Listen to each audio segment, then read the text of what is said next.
Hello there. In this video I'd like to tell you about Mikhail Tal against Vasily Smyslov match at Bled Zagreb Belgrade Candidates, 1959. Tal started the game with e4, Smyslov replied with c6, intending to play the Caro-Kann defense.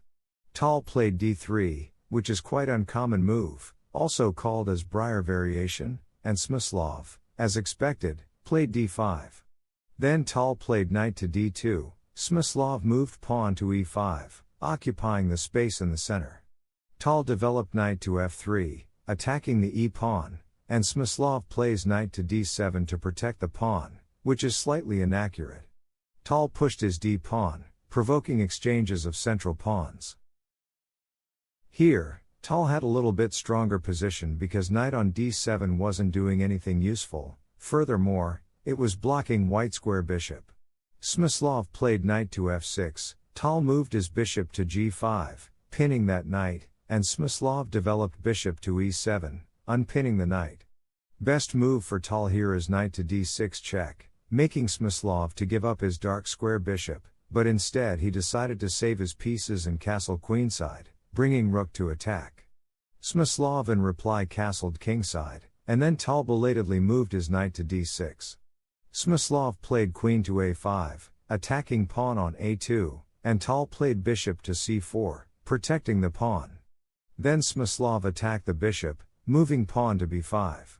Tal played bishop to d2, attacking the queen. Smyslov retreated his queen to a6, and Tal played knight to f5, attacking bishop on e7. The only good square for bishop is d8, and Smyslov found it. Then Tal played queen to h4, pulling in more pieces to black's kingside and giving away bishop on c4. The only good move for Smyslov is to take the bishop, which he did, and Tal moved queen to g5, threatening to checkmate. Smyslov played knight to h5, protecting pawn on g7, and attacking queen with bishop. Tal couldn't take knight here, because Smyslov could have replied with knight to f6, attacking queen and knight, and if Tal moved queen to g5, then bishop and knight would have been traded, and Tal would have a huge positional disadvantage.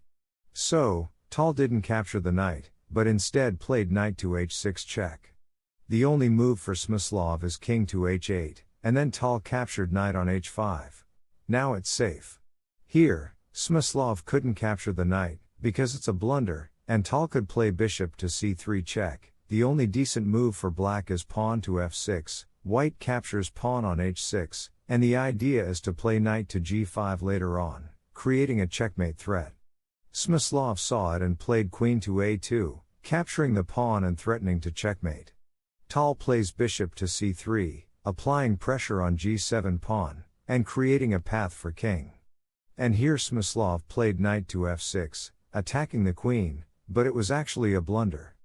You can pause the video and try to find the amazing tactic for white. The only winning move for white is queen to f7. Black can't capture queen, because it's gonna be mate. Smyslov played queen to a1 check, Tal moved his king to d2, with rook, attacking the queen. Smyslov took the queen, Tal captured the rook with check, king to g8, Tal captured the queen back, Smyslov took the knight, and when the dust settled, Tal ended up with big material and positional advantage. Knight to e5 check, king to e6, Tal took pawn on c6, knight to e4 check, king to e3, bishop to e6 check, bishop to d4, and here Smyslov finally decided to resign. Eventually Tal won the tournament and received the Brilliancy Prize for this match. That's it for today. I hope you enjoyed this match as much as I did, and see you at the next video.